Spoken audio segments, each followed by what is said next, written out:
இப்போ ட்ரெண்டிங்கில் இருக்க இந்த மாதிரியான ஏஐ ஃபோட்டோ எடிட் எல்லாத்தையுமே பார்த்தீங்கன்னா ChatGPTல தான் எடிட் பண்ணணும் அப்படின்றது எல்லாத்துக்குமே தெரியும். ஆனால் இதில் இருக்க ப்ராப்ளம் என்னென்னா, அந்த ஃபோட்டோவை எடிட் பண்ணுறதுக்கு தேவையான ப்ராம்ப்டை தான் நாம் எங்கேருந்து எடுக்கிறது அப்படின்னு உங்களுக்கு தெரியாமல் இருக்கும். ஸோ இந்த வீடியோவில் உங்களுக்கு பிடிச்ச ஃபோட்டோஸோட ப்ராம்ப்டை எப்படி ரொம்ப ஈஸியாக ஒரே கிளிக்கில் எடுக்கிறது அப்படின்றத தான் இந்த வீடியோவில் நான் சொல்ல போகிறேன். ஸோ வீடியோ மட்டும் ஸ்கிப் பண்ணாமல் ஃபுல்லாக வாட்ச் பண்ணுங்கள். உங்களுக்கு எந்த ஃபோட்டோவோட ப்ராம்ப்ட் வந்து வேணுமோ அந்த ஃபோட்டோ ஃபஸ்ட்டு ஒரு ஸ்க்ரீன்ஷாட் வந்து எடுத்துக்கோங்க. இந்த மாதிரி எடுத்ததுக்கப்புறம் இப்போ இதில் இருந்தால் நம்ம ப்ராம்ப்டை வந்து கொண்டு வர போகிறோம். ஸோ இப்போ நம்ம ஸ்க்ரீன்ஷாட் எடுத்ததுக்கப்புறம் இப்போ போய் நீங்கள் ChatGPT உங்கள்கிட்ட ஆப் இருந்தாலும் சரி, அப்படின்னா நீங்கள் குரோம்லேயே யூஸ் பண்ணலாம். நீங்கள் ஆப் கூட லாகின் பண்ணணும் அந்த மாதிரி ப்ராப்ளம் இருக்கும். நீங்கள் குரோமில் யூஸ் பண்ணுறப்போ உங்களுக்கு ஈஸியாகவே இருக்கும். ஸோ ஃபஸ்ட்டு குரோமில் இந்த ChatGPTயை ஃபஸ்ட்டு ஓப்பன் பண்ணிக்கோங்க.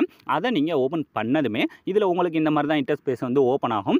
பொதுவாக நிறைய பேர் ChatGPTயில் இங்கிலீஷில் தான் அந்த ப்ராம்ப்ட் எல்லாமே டைப் பண்ணுவாங்க. இதில் எப்படி எடுக்கிறதுன்னு தான் நிறைய பேருக்கு தெரியாமல் இருக்கீங்க. இதில் நீங்கள் தமிழ்லேயே டைப் பண்ணலாம். நீங்கள் சும்மா ஃப்ரெண்டுக்கு மெசேஜ் பண்ணுற மாதிரி இதுலேயும் பண்ணலாம். இப்போ பாருங்கள், நான் இப்போ நாம ஸ்க்ரீன்ஷாட் எடுத்த இமேஜ் இதில் அப்லோட் பண்ணதுக்கப்புறம் இதில் நம்ம கீழே தமிழ்லே, அதாவது நம்ம பொதுவாக நம்ம ஃப்ரெண்டுக்கிட்டலாம் எப்படி பேசுவோமோ ஸோ அதே மாதிரி இந்த இடத்துல டைப் பண்ண போகிறோம். ஸோ இப்போ ஃபஸ்ட்டு அதில் என்ன டைப் பண்ண போகிறோன்னா, இந்த இடத்துல நான் சும்மா என் ஃப்ரெண்டுக்கு அனுப்புகிற மாதிரி இந்த மாதிரி டே மாப்பில் இதில் யூஸ் பண்ணியிருக்க ப்ராம்ப்ட் எனக்கு வேணும் அப்படின்னு மட்டும் நான் அந்த மாதிரி டைப் பண்ணுறேன். ஸோ இதே மாதிரியே நீங்கள் டைப் பண்ணுங்கள். உங்களுக்கு எப்படி டைப் பண்ணணும்னு தோணுதோ ஸோ அந்த மாதிரி நீங்கள் டைப் பண்ணாலே போதும். இந்த மாதிரி ப்ராம்ப்ட் எனக்கு வேணும் அப்படின்னு நீங்கள் சும்மா தமிழ்லே டைப் பண்ணுங்கள்.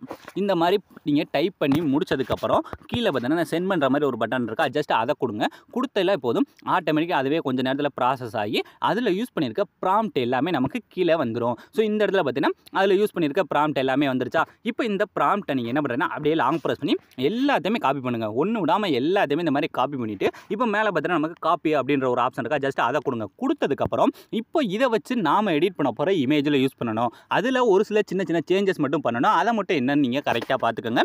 இப்போ அந்த கீழே இருக்க ப்ளஸ் ஐக்கனை டச் பண்ணி இந்த ஆட் ஃபோட்டோன்ற டச் பண்ணிட்டு இதில் நீங்கள் எடிட் பண்ண போகிற உங்களோட மாடு ஃபோட்டோஸ் இருக்குது பார்த்தீங்களா, அதை வந்து செலக்ட் பண்ணுங்கள். ஸோ இப்போ ஃபஸ்ட் நான் எடிட் பண்ண போகிற ஏதாவது ஒரு மாடு ஃபோட்டோ இந்த மாதிரி செலக்ட் பண்ணிவிட்டு இப்போ மேலே இருக்க அந்த டன் அப்படின்ற கொடுத்துட்டு இப்போ நம்ம ஆல்ரெடி ப்ராம்ப்டை காப்பி பண்ணி வச்சுருக்கோம்ல அந்த ப்ராம்ப்டை வந்து கீழே பேஸ்ட் பண்ணணும். ஸோ அந்த டைப் பண்ணுற இடத்துல லாங் ப்ரெஸ் பண்ணி இந்த பேஸ்ட்ன்ற கொடுத்தா போதும் ப்ராம்ப்ட் எல்லாமே பேஸ்ட் ஆகிடும். இப்போ பக்கத்தில் இருக்க அந்த சென்ட் பண்ணுற பட்டனை கொடுத்தீங்கன்னா அது வந்து சென்ட் ஆக ஆரம்பிச்சிடும். கீழே பார்த்தீங்கன்னா இந்த மாதிரி அதில் என்னென்ன இருக்குது இது எல்லாத்தையுமே நான் உங்களுக்கு எடிட் பண்ணணுமா இந்த மாதிரி எல்லாமே கேட்கும். அது எல்லாத்தையுமே நீங்கள் கொஞ்சம் படித்து கூட பாருங்கள். அது மேக்ஸிமம் நாம் தமிழ்லான ரிப்ளை பண்ணோம். ஸோ இதிலே பார்த்தீங்கன்னா அந்த ரெடி நான் எடிட் பண்ணணுமா என்னென்னலாம் கேட்குது பார்த்தீங்களா.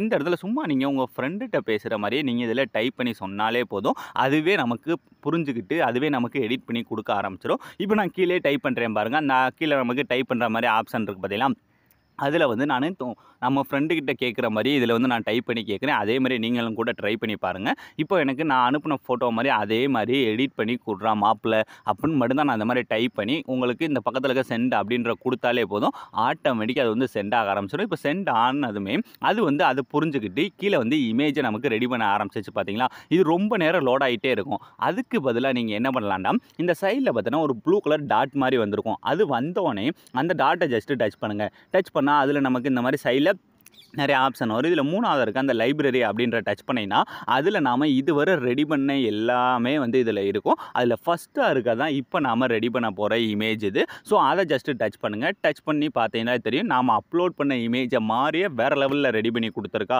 இப்போ எல்லாமே ரெடி ஆனதுக்கப்புறம் இப்போ மேலே பார்த்தீங்கன்னா அந்த டவுன்லோட் பண்ணுற சிம்பிள் இருக்கும். ஜஸ்ட்டு அதை கொடுத்தாலே போதும், ஆட்டோமேட்டிக்காக நமக்கு இந்த இமேஜ் வந்து HD குவாலிட்டியில் டவுன்லோட் ஆயிடும். இந்த ட்ரிக்கு உங்களுக்கு பிடிச்சிருக்கா இல்லையா அப்படின்றத மறக்காமல் கமெண்ட் செக்ஷனில் கமெண்ட் பண்ணுங்கள். So thanks for watching.